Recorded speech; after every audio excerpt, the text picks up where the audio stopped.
Bom dia, a paz do Senhor, tudo bem? Estamos aqui seguindo no nosso segundo dia de propósito pela Páscoa. Ontem nós falamos bastante a respeito da origem da Páscoa, a respeito da redenção, da salvação, do pertencimento, e hoje nós estamos dando continuidade a tudo isso que foi falado no dia de ontem. Ontem nós falamos que a Páscoa é a festa do pertencimento ou da identidade. Falamos sobre a relação entre a salvação e a redenção com a festa da Páscoa. E já que a gente está falando sobre identidade, vamos estar falando da nossa identidade. Nós vamos estar falando um pouquinho hoje da nossa origem, que vem lá em Atos capítulo 2, a igreja primitiva que deu origem a nós, os gentios. Se chegamos aonde chegamos é porque tiveram pessoas que deram início a essa igreja. Então eu queria que você abrisse a sua Bíblia lá em Atos 2 para nós podermos ler alguns versículos. Nós vamos ler do 42 ao 43. Diz assim a palavra do Senhor: E perseveravam na doutrina dos apóstolos e na comunhão, e no partir do pão e nas orações. Em cada alma havia temor, e muitas maravilhas e sinais se faziam pelos apóstolos. Todos os que criam estavam juntos, e tinham tudo em comum. Vendiam suas propriedades e fazendas e repartiam com todos, segundo cada um tinha necessidade. E perseverando unânimes todos os dias no templo e partindo do pão em casa, comiam juntos com alegria e singeleza de coração, louvando a Deus e caindo na graça de todo o povo. E todos os dias acrescentava o Senhor à igreja aqueles que se haviam de salvar. Essa é a nossa identidade, a igreja primitiva. A igreja primitiva, ela tem muito a que nos ensinar. Ela é o nosso referencial de relacionamento entre os cristãos. Mesmo com todos os problemas que eles tiveram, todos os problemas de adaptação, os problemas variados que o nosso apóstolo Paulo, o apóstolo Pedro tiveram que resolver, mas ainda assim eles são um exemplo de cristãos para nós, eles são uma referência. Nós podemos ver aqui que em várias coisas eles são referência, vendiam suas propriedades, compartilhavam, e aqui nós podemos entender que eles eram irmãos em Cristo, mas também eles eram pessoas que viviam em unidade. Eles viviam em uma unidade de propósito. Cristãos e judeus estavam unidos, conviviam juntos nesse período. Conviviam juntos e cumpriam os mandamentos, cumpriam o ensino dos apóstolos. E nós vamos compreender também que no meio a tudo isso se levanta o apóstolo Paulo. O apóstolo Paulo é levantado como o apóstolo dos gentios para poder ensinar esses povos, essas nações, a palavra do Senhor, as tradições, os mandamentos, para que eles pudessem gozar de toda a promessa que havia na palavra de Deus. E dentro desse contexto, nós vamos ler duas passagens. A primeira que nós já lemos ontem, inclusive, que está lá em Coríntios, 1 Coríntios 5. 1 Coríntios 5, do 7 e 8, nós vamos ler. Duas instruções que o apóstolo Paulo dá para essa igreja, para os gentios. Alimpai-vos, pois, do fermento velho, para que sejais uma nova massa, assim como estáis sem fermento, porque Cristo, nossa Páscoa, foi sacrificado por nós. Pelo que façamos festa, não com fermento velho, nem com fermento da maldade e da malícia, mas com os asmos da sinceridade e da verdade. Agora vamos dar uma lidinha lá em Tessalonicenses. Segunda carta, vamos falar corretamente, né? Segunda carta dos Tessalonicenses, capítulo 2, versículo 15.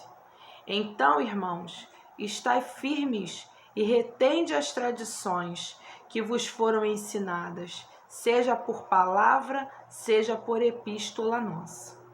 Então, aqui nós vamos ver o apóstolo Paulo ensinando os gentios a respeito das tradições, a respeito de como eles deveriam se comportar. Aqui em Coríntios ele fala sobre o pão, né? O pão sem fermento. Por que ele fala desse pão sem fermento? O que o fermento faz com a massa? Ele incha a massa. E quando o apóstolo Paulo estava falando isso para eles, estavam falando, olha, vocês precisam se livrar, se libertar, né? Vocês precisam se libertar do orgulho, da vaidade, da soberba. Vocês precisam se libertar de tudo aquilo que faz vocês incharem, faz vocês ficarem altivos, porque agora vocês são nova criatura, vocês são um outro povo. Vocês receberam a salvação por Cristo Jesus. E isso nos leva a entender que a Páscoa ela é uma reflexão. Essa palavra continua viva no nosso meio. Por que eu falo que a Páscoa é uma reflexão? Porque essa palavra ela vai me fazer entender que toda vez que eu cultuo a Páscoa, eu tenho que me lembrar que eu era escravo no Egito, que o Senhor me libertou através do seu sangue, do seu sacrifício. E essa libertação, ela me deu condições de eu me libertar, de eu me santificar. Através dessa libertação, eu entrei para o caminho da santificação. E a santificação me levará à total redenção. Ficou compreendido isso? Então a Páscoa é para me lembrar quem eu era, o que eu sou hoje, de onde que Deus me tirou. E eu não quero voltar para lá de hipótese nenhuma. E eu preciso manter esse equilíbrio, essa santificação. A santificação, como eu já falei, é algo constante, é algo que você vai buscar todos os dias na sua vida. Enquanto você estiver aqui, enquanto nós, a Igreja do Senhor, estivermos aqui nessa terra, nós vamos ter que buscar essa santificação. E nos livrar de toda arrogância, de todo orgulho, de toda maledicência, tudo aquilo que nos impede de estarmos, sabe, na plenitude com o Senhor. E por que o apóstolo Paulo, ele vai falar aqui nessa passagem, vai trazer junto com esse texto, vai falar também da Páscoa.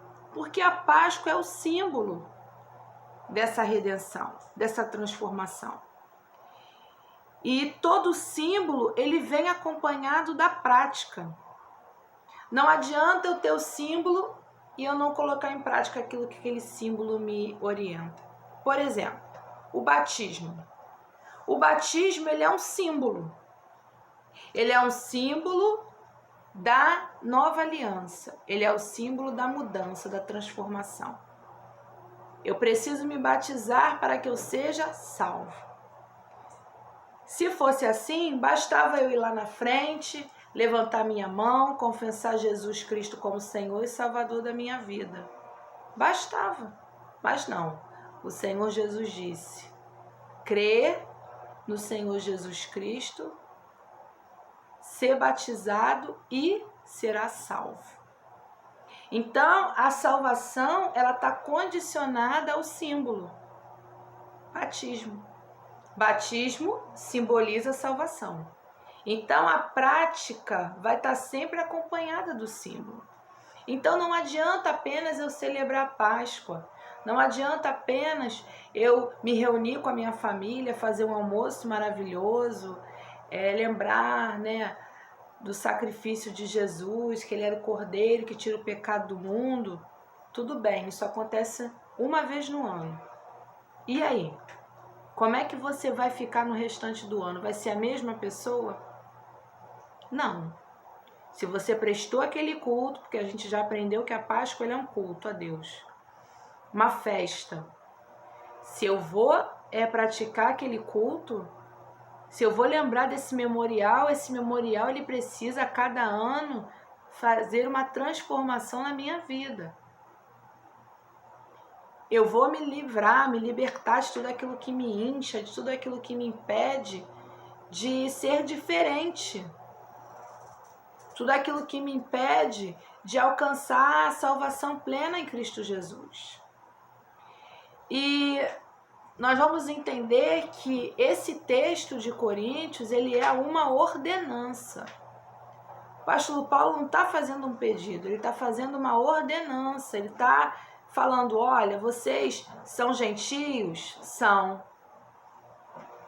Vocês são co-herdeiros com Cristo, ou seja, vocês fazem parte dessa herança com os judeus. Co-herdeiro não é herdeiro.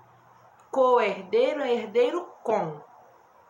Quem são os herdeiros? Quem é o povo de Deus? O povo de Deus é Israel. Então nós somos co-herdeiros com ele, fazemos parte desse plano da salvação. Nós passamos a ser o Israel de Deus. E não estamos livres de cumprir as ordenanças, como nós já vimos aqui, inclusive, em Tessalonicenses. Então nós precisamos ter isso em mente, que isso é uma ordenança, tá? Do apóstolo Paulo, do Senhor para nós. E em Tessalonicenses, que nós já lemos aqui, vai falar das tradições. Ele vai dizer, retende as tradições que vos foram ensinadas. As tradições, elas são ensinadas para a gente colocar em prática. As tradições, elas são mandamentos. As tradições, ela não me conecta ao judaísmo, ela me conecta a Israel, é diferente. Tem pessoas que falam assim, eu não vou fazer isso porque eu não sou judia. Eu não vou fazer isso porque eu não sou judia. Eu não vou fazer aquilo porque eu não sou judia. Mas vem cá, tem coisas que estão aqui que é para nós e para eles. E nós temos que fazer, sabe por quê? Porque senão, nós estamos negando a nossa origem, a nossa identidade, que já foi falada ontem e estamos falando hoje também. Como é que por umas coisas nós vamos fazer e outras coisas não? Será que o apóstolo Paulo era doido, esquizofrênico? Que cada hora falava uma coisa diferente? Que era uma palavra para uma, palavra para outra? Não. O apóstolo Paulo, ele entendia a importância das tradições. E todas as tradições, elas devem estar guardadas no nosso coração e analisadas de acordo com a palavra de Deus. Nós temos que analisar a tradição. Os judeus têm muitas tradições. Nós vamos seguir todas as tradições deles? Não. Nós vamos ler a palavra, nós vamos reter o que é bom e vamos cumprir aquilo que é bom. A Páscoa é uma tradição judaica. A tradição deles. Nós entramos aí nesse contexto. Vamos cumprir essa tradição. Vamos cumprir com excelência, dentro do propósito na qual ela nos orienta.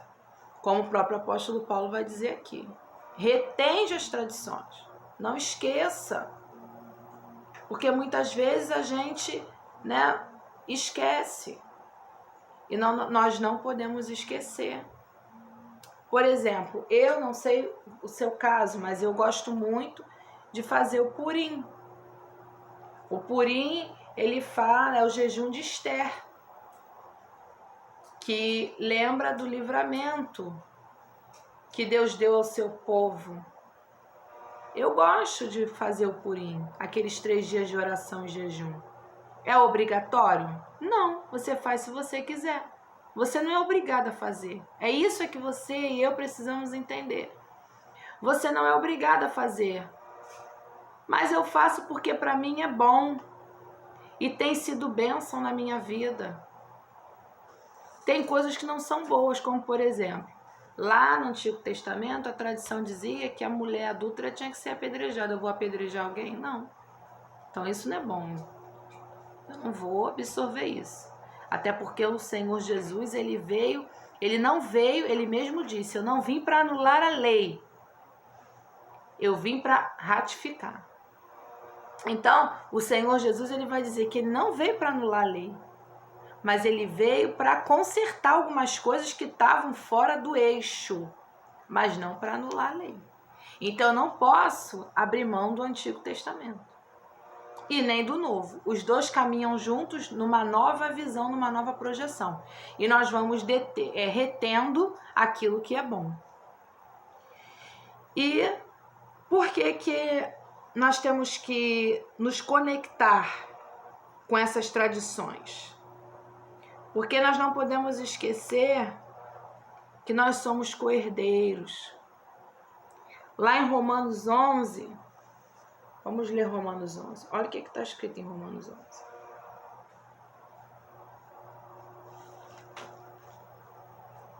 Romanos 11.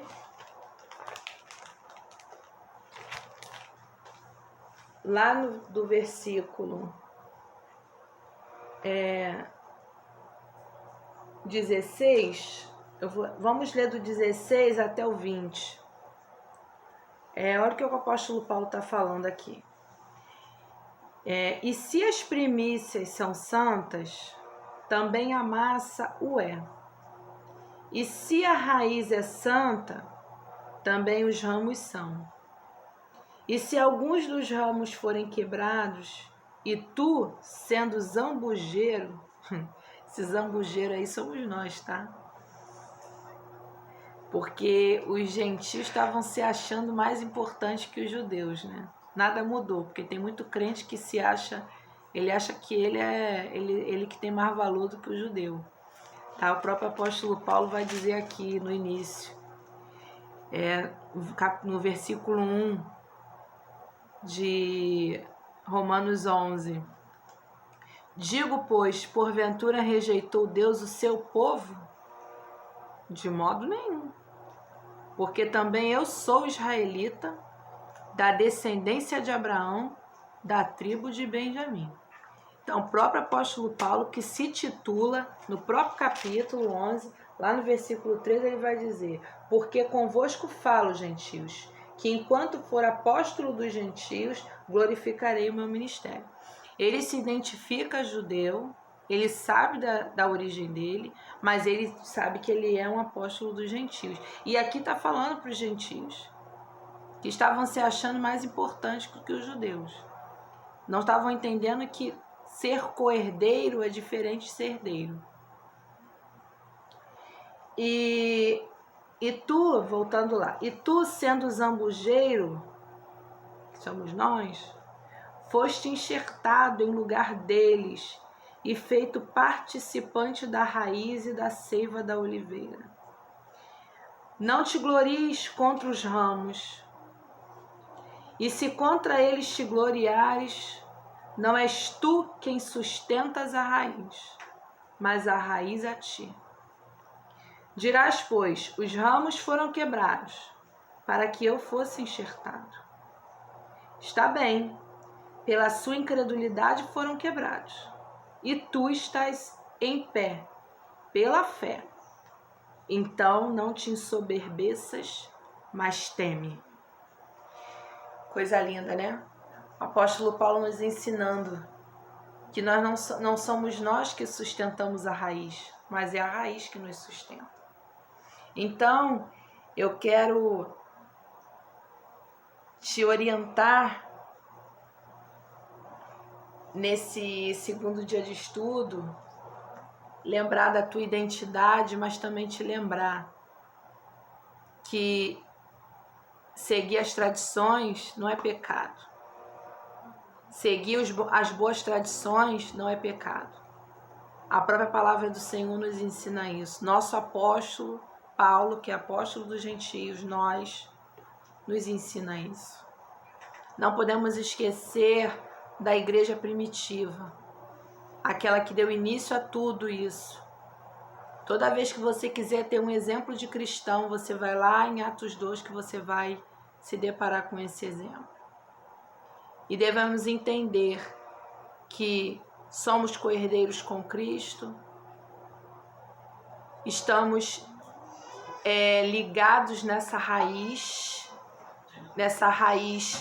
que é o Senhor Jesus. Quem é essa raiz? A raiz é o Senhor, né? Jesus, ele é a raiz de Davi, o leão da tribo de Judá. E nele nós vencemos e venceremos todos os dias. Então não se esqueça disso. Aqui nessa palavra, a palavra de Deus tem mandamentos para nós e tem mandamentos para os judeus. Todos nós juntos, unidos, seguindo as tradições. E não deixe que a tradição da Páscoa, o motivo da Páscoa, o símbolo da Páscoa, seja pervertido na sua casa e na sua família. Ensine a sua família, ensine seus filhos o verdadeiro símbolo da Páscoa, que é a nossa redenção, que é a nossa libertação, é a nossa identidade, é a celebração da nossa libertação. Saímos da mão dos egípcios. Tudo aquilo que nos aprisionava não nos aprisiona mais, porque o sangue do Cordeiro foi derramado para nos dar a redenção. Vamos orar? Senhor Deus e Pai, muito obrigado, Deus, por mais um entendimento da Tua palavra. Obrigado, Senhor, porque nada foge do Teu controle e eu creio que cada dia que meditamos na Tua palavra, nossa mente é aberta e transformada. Te agradeço, Senhor, porque Tu deixou ensinamentos para nós através do nosso apóstolo Paulo, nosso primeiro pastor. Te agradeço, Deus, porque ele nos direcionava com base nos Teus ensinamentos e deixou tudo registrado para que nós, nesse tempo, pudéssemos nos manter firmes aos valores da Tua palavra. Não nos deixa, Senhor, nos desviar para a direita nem para a esquerda, mas nos ensina a cumprir fielmente a Tua palavra, para que os nossos dias sejam vitoriosos e de glória aqui nessa terra, até que Tu venhas nos buscar, até que Tu venhas buscar a Tua igreja para reinar contigo. Muito obrigado, Senhor. Nos abençoa. No nome de Jesus. Amém. Então amanhã estamos juntos no terceiro vídeo. Amanhã nós vamos falar um pouquinho da história. Por que nós saímos do calendário judeu e entramos no calendário católico. Então nós vamos estar falando um pouquinho sobre isso amanhã. Deus te abençoe, espero que você goste. Fica com Deus. Um beijo.